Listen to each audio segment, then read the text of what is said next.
Seguimos, mientras tanto, pues analizando los desafíos que tendrá el próximo presidente en el país, y un tema sensible tiene que ver con el empleo en el Ecuador. Quiero darle la bienvenida, ya me acompañan el ingeniero Juan Iturralde, director de Maestría en Seguridad y Salud Ocupacional de la UES, y el economista también Jorge Luis Delgado, docente de la Universidad Católica de Guayaquil. Gracias por estar con nosotros. Buenas noches, bienvenidos.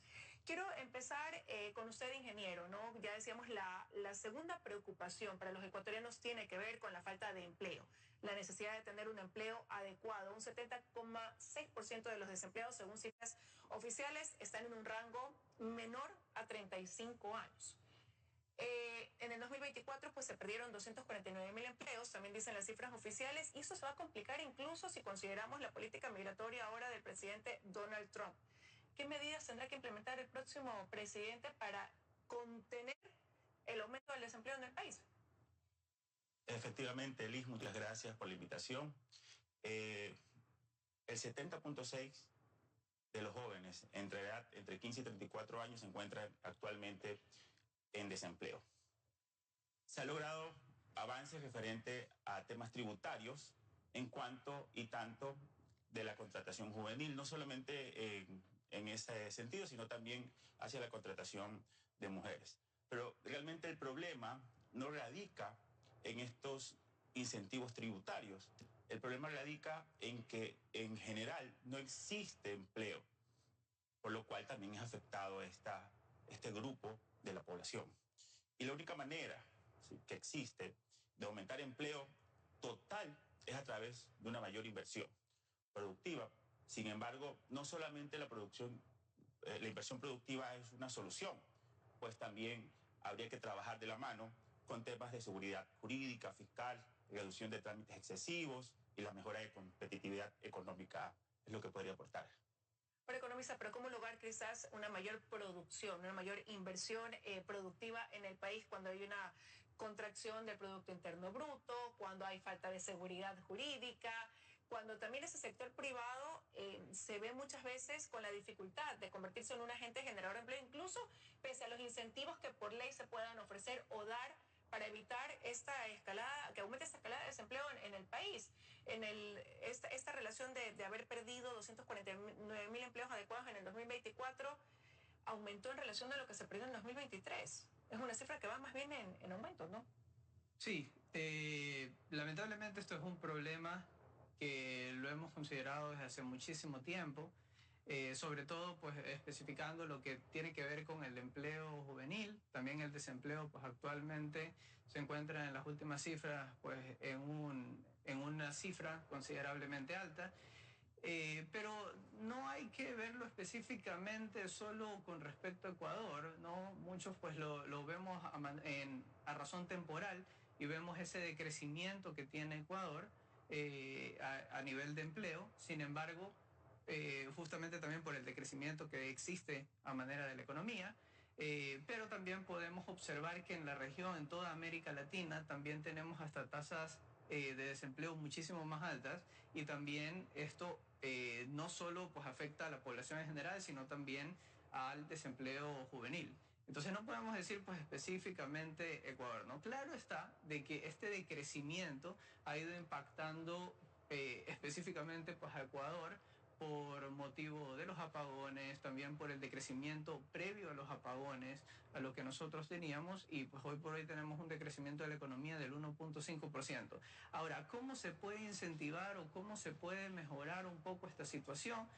Necesitamos en primer lugar obtener mayores capitales, mayores divisas extranjeras. Por ejemplo, si nosotros analizamos un poco cómo es la inversión extranjera directa o la creación de empleo en otros países, como es el caso de El Salvador o como es el caso de Panamá, que tiene una inversión extranjera directa de 4.000 millones de dólares en el caso de Panamá, y El Salvador 800 millones, y Ecuador tiene 300 millones. La generación de empleo no solamente la podemos generar acá, sino que necesitamos también de esas divisas que puedan ingresar a nuestro entorno. Y esto es uno de los problemas que nosotros tenemos. ¿Qué genera ese ingreso de divisas? Por ejemplo, solo en el caso de Panamá, que tiene alrededor de 40 bancos extranjeros, que permite una disminución de la tasa de interés. Veamos acá, la tasa de interés, por ejemplo, está en el 9%, y eso a nivel, de forma referencial. Las de microcrédito muchísimo más elevadas. Y si la comparamos con El Salvador, comparamos con otros países, nosotros podemos observar tasas de interés menores, que obviamente le pueden dar una facilidad también al joven y bueno, pues a la persona también en general para que pueda crear empleo, para que pueda existir nuevos emprendimientos y nuevas formas también de trabajo, que lamentablemente pues es lo que tenemos ese impacto actualmente. Ya que recordemos que si no hay esas formas en América Latina, ¿no? Muchos de nosotros mejor dicho, lo que decimos es como que ahondamos o nos preocupamos por la cifra del desempleo, pero una de las cifras más caóticas, como lo decía Liz, es el caso del subempleo o el caso de la informalidad, que son las cifras más preocupantes en América Latina, ¿no? Solo en el 2024 la informalidad creció en un 4% y el sector formal de la economía decreció en un 7%. O sea, ahí nosotros podemos observar que no existe una etapa muy amplia de durabilidad del desempleo, sino que más bien existe una transición hacia la informalidad. Eso es como actúan nuestros países de América Latina. Entonces, ¿qué condiciones nosotros le damos al emprendedor para que pase ese periodo de supervivencia y automáticamente pues pueda estar en la formalidad? Y antes de seguir analizando, pues bueno, ya veían también en la parte inferior de su pantalla que va aumentando el ingreso de información oficial, de datos oficiales al Consejo Nacional Electoral. Vemos que ya con más del 10% del ingreso de lo que arrojan las actas, Daniel Noboa va obteniendo un 47,02%, Luisa González el 41,14%, Leonidas Isa se ubica en tercer lugar con el 5,22% y Andrea González se mantiene en un cuarto lugar con un 2,90%. Hablando ahora de este tema, ingeniero, también resulta quizás difícil comprender lo que sucede, por ejemplo, y los dos han mencionado el empleo joven, la necesidad de crear estos espacios. Por un lado, una cifra importante de quienes están dentro del desempleo y que tienen, como decíamos, menos de 35 años, pero por ejemplo, desde el Instituto Ecuatoriano de Seguridad Social se decía que se ha aumentado la afiliación y que un rubro importante de esto incluye a jóvenes de entre 15 y 24 años que responden al plan afiliación joven. Falta transparentar quizás las cifras también porque no hay una coherencia entre lo uno y lo otro. Bueno, el INE me da información en base a una encuesta, a diferencia del Instituto Ecuatoriano de Seguridad Social, que me arroja valores netos, ¿no? De gente cotizando. Entonces, las cifras no van a coincidir efectivamente porque son dos marcos distintos, pero lo que sí se ha visto durante estos últimos años, por lo menos los indicadores me dicen que durante los últimos 17 años el indicador más alto que tenemos de informalidad en el Ecuador. Solo para poner un ejemplo, en junio del 2015 la informalidad representaba un 40% del empleo total, mientras que en noviembre del 2024 esto representaba una cifra de 53,5%. Este engrosamiento de este indicador durante este intervalo de tiempo nos ha llevado a que no hemos podido tener una movilidad de este empleo y nos ha migrado a la informalidad. Entonces ahí habría que ver cuáles acciones podríamos hacer. Por poner un ejemplo, como en países como Estados Unidos, Latinoamérica, Chile, Alemania y Australia, la contratación por hora ha sido una práctica que ha sido sustentable, una opción que en Ecuador hasta el momento se la ha descartado. Poder movilizar ese 53,5% garantizando mejores condiciones. José lo mencionaba, ¿no? Estos trabajadores no tienen condiciones de seguridad social que los asista, peor hablar de pensiones al momento de la finalización de sus actividades laborales. Un planteamiento que también podría generar movilidad ahí es generar y dinamizar la economía, como lo había mencionado inicialmente, y hay que plantear una reforma, evidentemente, a nuestro Código de Trabajo. O, ¿por qué no hablar de la creación de un nuevo código que me permita garantizar los derechos de nuestros trabajadores, pero también generar empleo para los trabajadores que actualmente tienen inconvenientes, como es el 53.5%. Así hablamos de nuevas contrataciones y nuevas posibilidades, incluyendo también a nuestros jóvenes que actualmente quieren entrar en ese marco laboral. Y dentro de eso también incluir, economista, esto que sugieren incluso los multilaterales de crédito, que es una equidad laboral considerando a la mujer también. Hay analistas que dicen que aunque es una excelente y justa idea, mientras no se fortalezca la economía ecuatoriana, no se va a poder dar paso a una sugerencia o iniciativa como esta. Muy buen punto, Liz. La verdad que existen justamente un tema muy prioritario, que es el tema de la mujer. A pesar de que han existido diferentes medidas, diferentes políticas, diferentes programas también que han involucrado la inserción de la mujer en el mercado formal de la economía, que puedan obtener un empleo adecuado, lastimosamente, pues lo que nosotros observamos es que existe pues un mayor desempleo de la mujer. También otra cifra donde existe y es preponderante lamentablemente es en la economía informal. Pero cuando nosotros vemos las cifras de cuánto en promedio, cuántas horas en promedio tiene una mujer que percibe una remuneración, obtenemos que es alrededor de son 30 horas que puede trabajar de forma remunerada, mientras que un hombre pues tiene alrededor de 40 horas. ¿Por qué pasa esto? Más allá de las mismas políticas, también es la misma concepción que tienen no solamente la economía ecuatoriana, sino también las economías latinoamericanas, donde en sí ya existen características intrínsecas de la mujer. Específicamente, pues está el cuidado del hogar, está también el tema de la fertilidad, entre otros aspectos. Ahora, ¿qué medidas son propias, no? Y justamente, pues, nosotros realizamos una investigación, ¿no? Desde la universidad. Y existen muchísimos programas, por ejemplo, que ha desarrollado la Organización Internacional del Trabajo, que no se han aplicado en Ecuador, que sí se han aplicado, por ejemplo, en economías también como Chile, cercanas a la región, en las cuales la mujer tiene posibilidad de acceder de una u otra forma a ciertos tipos de trabajo que le permitan tener una comunión con esas responsabilidades domésticas. Entonces, el punto está en crear las formas para que la mujer tenga ese acceso a un mercado laboral y sobre todo pues a una formalidad, que es lo que obviamente buscamos. Pero considerando lo que usted dice, economista, y la pregunta ahí va para el ingeniero Iturralde, ya hemos hablado de la necesidad de apuntalar a los emprendedores, de la necesidad de generar estas condiciones para un empleo joven. Además, eso lleva a que una de las prioridades que deba tener el próximo gobierno es dar paso a una tan postergada reforma laboral. Pero ahí, ¿cuáles son las condiciones del juego que deberían aplicarse para comenzar más bien a generar, a disminuir este índice de desempleo? Y más aún considerando que la población que tiene edad para comenzar a trabajar crece interanualmente en 1.4%.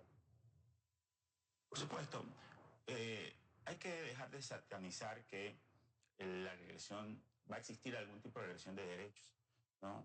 El planteamiento que debe generar es que mantengamos los derechos de los trabajadores.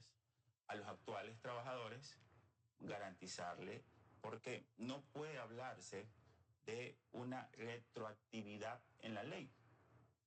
Los que tienen contratos actualmente con la ley van a tener que mantenerse con esas mismas condiciones laborales.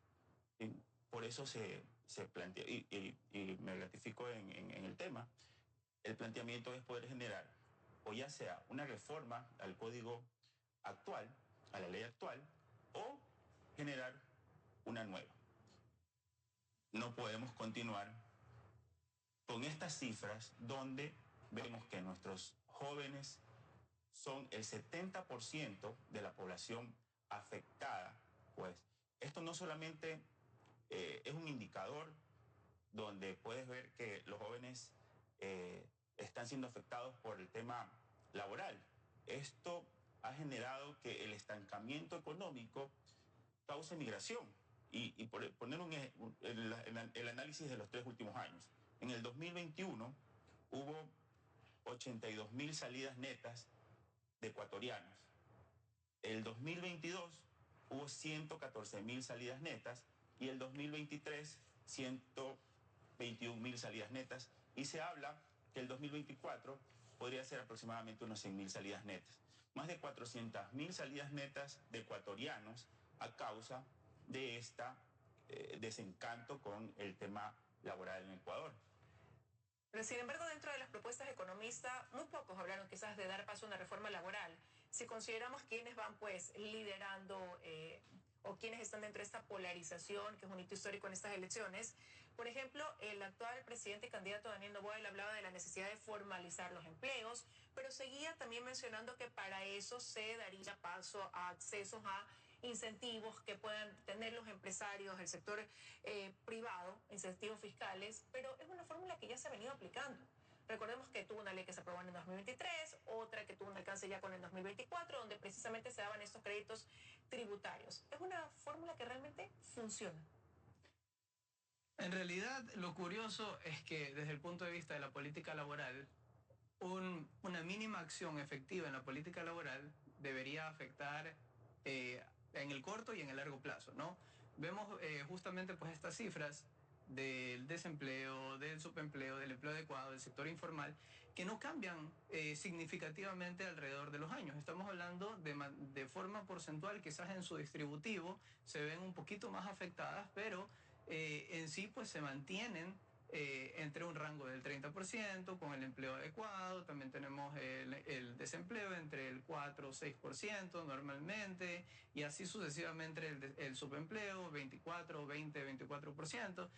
Entonces, si nosotros observamos, la distribución normalmente se mantiene de esa forma. Ahora, comparto también la opinión y lo que acaba de decir justamente Juan, ¿no? De una reforma laboral. Lastimosamente, pues en Ecuador, no exclusivamente pues estos últimos gobiernos, sino ya hablamos ya desde los diferentes gobiernos, la reforma laboral es una de las reformas que cuida justamente muchísimo, ¿no? Y protege mucho, que están muy bien los intereses del trabajador, pero también existe una demanda laboral que pierde esa flexibilidad a la hora de la contratación, que es lo que nosotros podemos quizás observar en otros países, como el caso de México u otros países un poco más desarrollados, donde existe un poco más la flexibilidad laboral, que cuando existe un decrecimiento de la economía rápidamente pueden existir ciertas políticas que permitan poder mitigar el efecto que podría tener los temas del desempleo, en fin, muchísimas cosas. Entonces, aquí nosotros estamos observando, pues, básicamente una ley que está muy estructurada, es decir, la contratación laboral, cada persona que está ingresando a un puesto de trabajo, pues también implica muchísimo costo al empresario. Y también, pues, la demanda laboral empieza a contraerse desde ese punto de vista. Por eso, pues, no existe mucha flexibilidad laboral y rápidamente, pues, una recuperación también de la economía. Ahora, si bien es cierto, pues el gobierno de Daniel Noboa en el 2024 pues realizó la ley la ley de eficiencia económica y generación de empleo, efectivamente, justamente lo que decía Liz, ¿no? De la reducción en los temas tributarios, una reducción del 50% para jóvenes entre 18 y 29 años, y si eran titulados, pues se otorgaba hasta el 75% de esa reducción. Sin embargo, pues no ha sido efectiva, pues según lo que obviamente observamos en las cifras, ¿no? Pero sin embargo, cuando hubo los apagones y dentro de esta ley de alivio financiero también se dieron estos créditos para quienes mantengan la nómina entre octubre, noviembre y diciembre, según dice el Ministerio de Trabajo, sí funcionó porque no hubo esta cantidad masiva de gente que tuviera que ser separada de su puesto de trabajo debido a la crisis que atravesaban las empresas privadas. Sí. Para ellos sí, ahí resultó la medida. Sí, por supuesto. Se ha tratado, obviamente, por razón de los apagones, entre otros aspectos también que venía de la economía, no efectivamente, pues, este gobierno exclusivamente, pero lo que podemos observar también es que existen, pues, ciertas medidas que han podido apalear un poquito estos decrecimientos que hemos tenido y también los crecimientos a nivel de empleo. Sin embargo, pues, vemos sobre todo en el mercado laboral, justamente pues en la universidad, y realizamos una investigación para Ecuador, para Brasil y para Colombia, y observamos pues en diferentes grupos etarios cómo se comportaba el mercado laboral y cuándo existía cuál era la duración del desempleo en cada grupo etario. Y es curioso que uno de los problemas que tiene Ecuador es que pues existen muchas personas de un grupo etario un poco más longevo en el cual siguen en ciertos puestos que no permiten esa plaza laboral para el joven que está titulado, para que se pueda hacer justamente efectivo aquellos incentivos tributarios, lo cual no existía en Colombia. ¿Y por qué pasa eso? Aquí en Ecuador existe las empresas pues tienen una mayor inversión justamente a la educación general. ¿Quiere decir educación general? Una carrera universitaria. Y en Colombia tienen desde ese punto. Sin embargo, pues en Ecuador existe más la inversión hacia una capacitación específica. Es decir, tratar que el mismo trabajador que ya se encuentre en su puesto de trabajo que pueda pues continuar progresando de una u otra manera. ¿Cuál es el problema? Que no hay una evolución de dicho trabajador ni tampoco pues el ingreso de esa plaza joven. Y eso pues fue un poco los resultados que nosotros encontramos, esas divergencias sobre todo de economías muy similares, ¿no? Entonces, comparto justamente la opinión que tiene Juan sobre la reforma al Código de Trabajo. Pero ahí lo preocupante es que, como decía, en los planes de gobierno no todos los candidatos apuntaban a dar paso a una reforma laboral. Ingeniero Iturralde, y por ejemplo, analizando lo que propone la candidata de la Revolución Ciudadana, Luisa González, ella decía un ingreso básico universal que cubra todas las necesidades que tengan todos. Hablaba así de empleo joven sin quizás decir exactamente qué más sería, pero lo asociaba con becas, con créditos para ellos.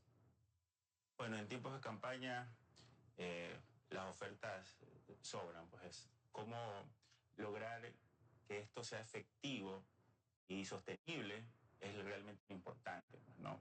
Aquí no se trata de analizar cuestiones que no tengan no tengan asidero al final de cuentas, sino sustentar con la realidad. Y la realidad es que no plantear propuestas serias, no plantear propuestas sostenibles podría afectar la estabilidad económica de un país. Entonces, cómo lo fomentamos, cómo lo justificamos, es lo que podríamos plantear.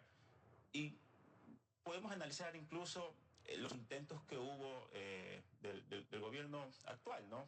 Hubo 3 intentos de poder mejorar estas condiciones y que si bien no han tenido el impacto que han logrado, o sea, que esto no sea una oportunidad para frenar estas oportunidades de mejoras, ¿no? Se habló sobre la Ley Orgánica de Eficiencia Económica y Generación de Empleo. Pues ahora en diciembre recién tuvimos por parte del Servicio de Rentas Internas, donde expidieron la norma que regula este tipo de beneficios.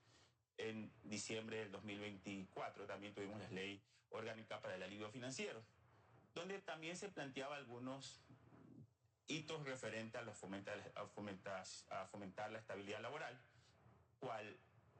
que las empresas que no hayan desvinculado a sus colaboradores en noviembre y diciembre del 2024, se podrían acceder a un crédito tributario. Exacto. La aceleración de las prestaciones, ¿no? Los colaboradores que quedaban sin empleo tenían la prestación inmediata para el crédito de desempleo, que son 5 meses, el cual estaba protegido el colaborador. El otro planteamiento que se había hecho referente a es la flexibilidad del pago al IES y la flexibilidad desde el Ministerio del Trabajo en cuanto a esta pico y placa eléctrico, ¿no?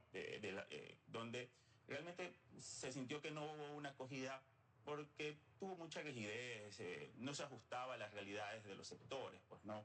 Pero el planteamiento ahí sería no desmayar en estos intentos, sino plantear intentos que sean más ajustados a nuestra realidad y que sean mucho más efectivos para lograr este empleo pleno, que es lo que queremos, ¿no? Sostenidos en el tiempo, sobre todo cuando el tema del empleo adecuado, del desempleo, es la segunda preocupación, según las encuestas, para los ecuatorianos. Quiero agradecerles a ambos su presencia en el análisis en esta noche aquí en Opción 2025. Gracias. Muchas gracias. Muchas gracias. Vamos a una pausa y enseguida regresamos con más.